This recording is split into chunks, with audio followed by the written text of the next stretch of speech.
साथियों, एक महिला जिसका पति पिछले 4 साल से सऊदी में काम कर रहा था ताकि वह वहां पे पैसा कमा सके और वहां से पैसे अपने घर भेज सके ताकि उसकी पत्नी, उसकी बच्ची और उसके माता पिता अपना गुजर बसर अच्छी तरीके से कर सके। लेकिन अचानक से दोस्तों क्या होता है कि पति पिछले 4 साल से सऊदी में है और ये यहाँ पे अपने सास ससुर के साथ रहती थी। लेकिन दोस्तों होता क्या है कि यह महिला अचानक से गर्भवती हो जाती है और जब ये गर्भवती होती है फिर इस महिला को जैसे ही पता चलता है कि यह गर्भवती है, साथियों इसके कुछ ही दिनों के बाद अचानक इसकी फिर मौत हो जाती है। और इसकी मौत कैसे हुई दोस्तों, यह अगर आप जानेंगे तो आप भी बिल्कुल चौंक जाएंगे।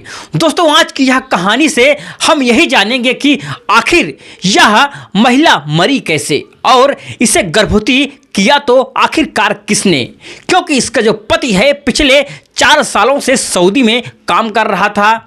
दोस्तों जैसे इस केस का खुलासा हुआ तो यहाँ के सभी लोग बिल्कुल हैरान रह गए कि ऐसा भी आखिरकार हो सकता है। दोस्तों आज की जो सच्ची घटना मैं आपको सुनाने जा रहा हूँ, यह सच्ची घटना शुरू होती है उत्तर प्रदेश के सुल्तानपुर जिले से। दरअसल यहाँ पे एक थाना लगता है, उस थाने का नाम है कादीपुर और कादीपुर थाना क्षेत्र के अंतर्गत ही एक रोड आता है जिसका नाम है हरिहरपुर रोड और वहीं पे एक बस स्टैंड भी है और बस स्टैंड के थोड़ी ही पीछे कुछ खेत है। दरअसल दोस्तों मैं आपको बात कर रहा हूं 5 अप्रैल 2025 की देर शाम की। होता क्या है, गांव के किसान जो होते हैं अपने खेतों से अपने घरों की ओर जा रहे होते हैं। जब वो घर की ओर जा रहे होते हैं तो वो खेतों में एक आकृति आखिरकार देखते हैं, एक कपड़ा सा कुछ देखते हैं। तो उनमें से एक किसान आखिरकार क्या करता है कि उसके नज़दीक जाकर के देखता है कि यह क्या चीज़ है और जैसे ही वह किसान नज़दीक जाता है तो उस जगह को देख करके उसके पैरों के तले ज़मीन खिसक जाती है और उसके मुंह से चीख निकल जाती है। दरअसल दोस्तों वहाँ पे एक महिला की लाश बिल्कुल पड़ी हुई होती है और जैसे ही एक किसान जोर से चीखता है, चिल्लाता है तो उसके आसपास के जितने भी यहाँ तक किसान होते हैं तुरंत उसके पास जाते हैं और उस महिला को देखने लगते हैं और वह लोग अंदाज़ा लगा रहे होते हैं कि इस महिला के साथ में बलात्कार हुआ है। कोई कहता है कि इसकी हत्या कर दी गई है और अब साथियों इतनी ही देर में दोस्तों क्या होता है कि कोई तुरंत फिर पुलिस को फोन कर देता है और थाना कादीपुर की पुलिस साथियों कुछ ही देर में वहां पर आकर के पहुंच जाती है। फिर पुलिस वाले देखते हैं कि वहां पे एक महिला का बिल्कुल शव पड़ा हुआ है जो कि खून में लथपथ है। अब पुलिस वाले क्या करते हैं कि आसपास के सारे खेतों को छानबीन करते हैं कि कहीं ऐसा तो नहीं है कि इस महिला के साथ बलात्कार किया गया हो या उसके बाद साथियों इसकी हत्या कर दी गई हो और कोई सबूत मिल जाए, कोई कागज मिल जाए, कोई यहाँ तक कि आईडी मिल जाए। लेकिन पुलिस को साथियों वहाँ पे कुछ भी बिल्कुल नहीं मिलता है। उस महिला के ऊपर कोई भी पहचान नहीं थी, कोई भी नाम नहीं था, बिल्कुल साथियों अकेली थी, कोई आईडी नहीं थी, कुछ भी बिल्कुल नहीं था। अब पुलिस वाले भी साथियों सोचने पर बिल्कुल मजबूर हो जाते हैं कि आखिर यह महिला है तो कौन है। अब साथियों उस महिला को देख करके ये लोग लग रहा था कि इस महिला की हत्या कहीं और की गई है और उसे यहाँ पर ला करके फेंक दिया गया है। फिर इसलिए दोस्तों पुलिस वाले क्या करते हैं कि उस महिला की लाश को, बॉडी को कब्जे में लेते हैं और उसे पोस्टमार्टम के लिए तुरंत भेज देते हैं। और इधर में जो उसके साथियों फोटो होते हैं, जितने भी आसपास के थाने होते हैं, चौकियां होती हैं, सब जगह यहाँ तक कि सर्कुलेट कर दिया जाता है कि यहाँ पर के आसपास में कहीं ना कहीं किसी महिला की मिसिंग रिपोर्ट लिखाई गई होगी। और दोस्तों फिर इधर में फोटो सर्कुलेट जैसी हो रही होती है और इधर इस महिला का पोस्टमार्टम भी हो रहा होता है। अब साथियों पोस्टमार्टम की रिपोर्ट यहाँ तक कि सामने आती है और उस रिपोर्ट में पता चलता है कि यह महिला लगभग 4 महीने से गर्भवती है। और इसका गर्भपात कराया जा रहा था। और गर्भपात कराते समय साथियों ब्लीडिंग ज़्यादा हो गई और फिर उसी वजह से इस महिला की मौत हो गई। साथियों मेरे दोस्तों, इस महिला के बारे में सारी जानकारी तो पता चल गई कि यह महिला 4 महीने की गर्भवती थी और गर्भपात के दौरान इस महिला की मौत हुई है और उसके बाद इसकी लाश को ठिकाने लगाने के लिए खेत में फेंक दिया गया है। अब इतनी ही देर में साथियों पुलिस को पता चलता है कि इस महिला की मिसिंग रिपोर्ट भी लिखाई गई है और वह साथियों मिसिंग रिपोर्ट लिखाई गई है थाना दोस्तपुर में। दरअसल दोस्तों थाना दोस्तपुर में एक बुजुर्ग शख्स रहता था। 5 अप्रैल 2025 की सुबह की साथियों जिस इस महिला की लाश मिली थी, अब होता क्या है, उस बुजुर्ग का शख्स का नाम था साथियों अब्दुल रहीम और उस अब्दुल रहीम की साथियों यह बहू थी जिसका नाम था फरहीन खातून उर्फ नूर। दरअसल दोस्तों हुआ क्या था, जो अब्दुल रहीम है उसका कहना यह है कि लगभग 4 अप्रैल 2025 की शाम को उसकी जो बहू है फरहीन उसे कोई बहला फुसला करके ले गया था। अब पुलिस अब्दुल रहीम को साथियों तुरंत 100 की शिनाख्त के लिए बुलाती है। अब जैसे ही साथियों उसे बुलाया जाता है तो वह एक नज़र में देख करके बिल्कुल बता देता है कि यह उसकी बहू फरहीन है। अब साथियों अब्दुल रहीम को बैठा करके बिल्कुल पूछताछ शुरू होती है।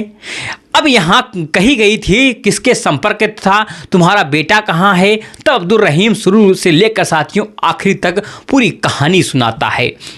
दोस्तों जो फरहीन है उसकी शादी आज से लगभग 5 साल पहले इसके बेटे के साथ हुई थी। दरअसल साथियों दोस्तपुर थाना क्षेत्र के ही बरौली गांव का रहने वाला इसका बेटा जिसका नाम साथियों साजिद अली खान था और साजिद अली की शादी साथियों 5 साल पहले कुलवार थाना क्षेत्र के रामपुर टोला की रहने वाली फरहीन उर्फ नूर से हुई थी।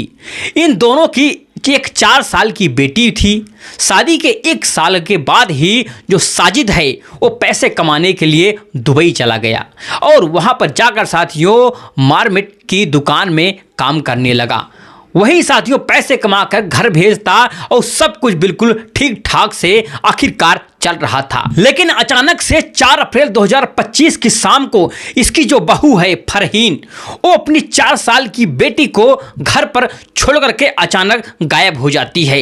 जब वह नहीं मिलती है तो अगली सुबह साथियों उसका ससुर अब्दुल रहीम थाने में जा करके यहाँ तक की रिपोर्ट लिखाता है कि उसकी बहू गायब है और शक है कि किसी ने उसे बहला फुसला करके घर से ले गया है। अब साथियों क्या होता है कि अब पुलिस वाले क्या करते हैं, जो फरहीन है उसका मोबाइल लेते हैं, फिर उसकी कॉल डिटेल यहाँ तक कि खंगाली जाती है, निकाली जाती है। यह साथियों फरहीन किससे कितनी देर तक आखिरकार बात कर रही थी, कहाँ कहाँ बात करती है। और जब फरहीन की कॉल डिटेल निकाली जाती है तो उसमें साथियों एक नाम सामने आता है और वह नाम है राशिद का। साथियों पुलिस ये जानकारी लेती है कि ये राशिद आखिरकार है कौन और फरहीन से इसका क्या लेना देना है। और जिस दिन फरहीन आखिरी बार यहाँ तक कि घर से निकली थी तो उससे 1 दिन पहले तक राशिद की फरहीन से बात हुई थी या नहीं, उसके बाद कोई भी फ़ोन उसने नहीं किया। अब दोस्तों पता चलता है कि ये जो राशिद है वो थाना कादीपुर क्षेत्र के ही अंतर्गत नसीरपुर गांव का रहने वाला है और जो राशिद है उसकी जो ननिहाल है वह दोस्तपुर में ही थी जहां पे फरहीन की ससुराल है। अब साथियों तुरंत क्या किया जाता है कि राशिद खान के घर पे जाया जाता है और उसको पकड़ा जाता है और फिर थाने में ला करके साथियों यहाँ तक के बिठाया जाता है और पुलिस वाले फिर उससे पूछते हैं कि बताओ फरहीन से तुम्हारा क्या लेना देना है, तुम्हारा क्या रिश्ता है, तुम रोज़ उससे फ़ोन पर बात क्यों करते हो। लेकिन साथियों अब तुमने एक भी बार उससे फ़ोन नहीं किया है, सही सही हमें बताओ। अब दोस्तों जो राशिद है वो पुलिस वालों को देख करके बिल्कुल घबरा जाता है और तुरंत कह देता है कि साहब मैंने कुछ नहीं किया है, मैंने उसकी हत्या बिल्कुल नहीं की है। अब साथियों हत्या वाली बात आते ही साथियों पुलिस वालों को उसके ऊपर पूरा साथियों विश्वास हो जाता है, शक हो जाता है कि फिर पुलिस वाले उससे आराम से बात करते हैं और कुछ ही की देर के बाद राशिद खान शुरू से लेकर साथियों आखिर तक पूरी कहानी आखिरकार बताता है। दरअसल दोस्तों होता क्या है कि आज से लगभग 4 साल पहले जो राशिद खान है फरहीन का पति, वो साथियों पैसे कमाने के लिए सऊदी चला गया था और उसके पास साथियों उस समय 1 साल की बच्ची होती है। अब साथियों फरहीन उस बच्ची को संभालती रहती थी और फिर उसके घर से 2 से 3 मकान छोड़ करके ही जो साथियों राशिद है उसकी ननिहाल थी।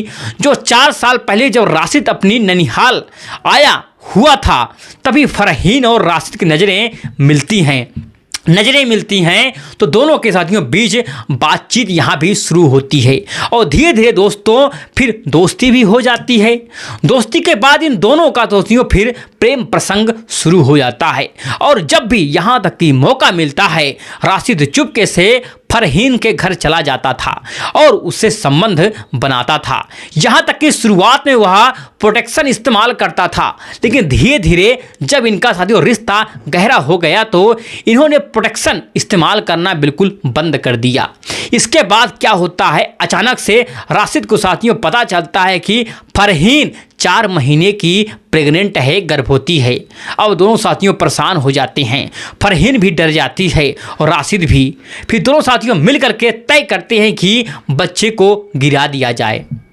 राशिद कहता है कि अगर वह गर्भ के साथ शादी करेगा तो उसके घर वाले उसे कबूल बिल्कुल नहीं करेंगे, पहले का बच्चा गिरा दिया जाए फिर साथियों शादी कर लेंगे। साथियों फरहीन उसकी बातों में बिल्कुल साफ साफ आ जाती है और पूछती है कि गर्भपात कहाँ कराएं। तब साथियों राशिद खान बताता है कि उसका एक दोस्त है डॉक्टर समीर खान, जिसका साथियों अपना अस्पताल है जिसका नाम है जीवन केयर हॉस्पिटल। साथियों राशिद खान डॉक्टर को पूरी बात यहाँ तक कि बताता है कि यह उसकी प्रेमिका है और वह गर्भवती हो गई है, इसके लिए गर्भपात कराना है। साथियों डॉक्टर समीर इस काम के लिए 10,000 लेता है। अब 4 अप्रैल 2025 को राशिद फरहीन को उसके घर से मोटरसाइकिल पर यहाँ तक कि बैठा करके जीवन केयर हॉस्पिटल ले जाया जाता है और वहाँ साथियों लगभग 10,000 दिए जाते हैं और पास की स्थिति आर्या डायग्नोसिस सेंटर में साथियों उसका यहाँ तक कि अल्ट्रासाउंड भी कराया जाता है।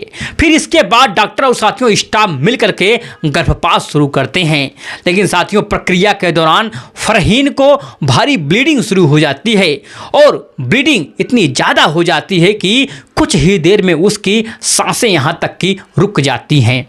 जैसे ही डॉक्टर को पता चलता है कि फरहीन की मौत हो गई है तो साथियों वह राशिद को बुला करके बताता है कि यह सुनते हैं कि राशिद बिल्कुल घबरा जाता है और कहता है कि अब क्या करेंगे डॉक्टर साहब। फिर डॉक्टर और साथियों राशिद दोनों यहाँ तक कि मिल कर के फरहीन के शव को मोटरसाइकिल पर रखते हैं और कई किलोमीटर दूर खेतों में फेंक देते हैं ताकि किसी को पता ना चले। लेकिन साथियों पुलिस जांच में सब सामने आ जाता है।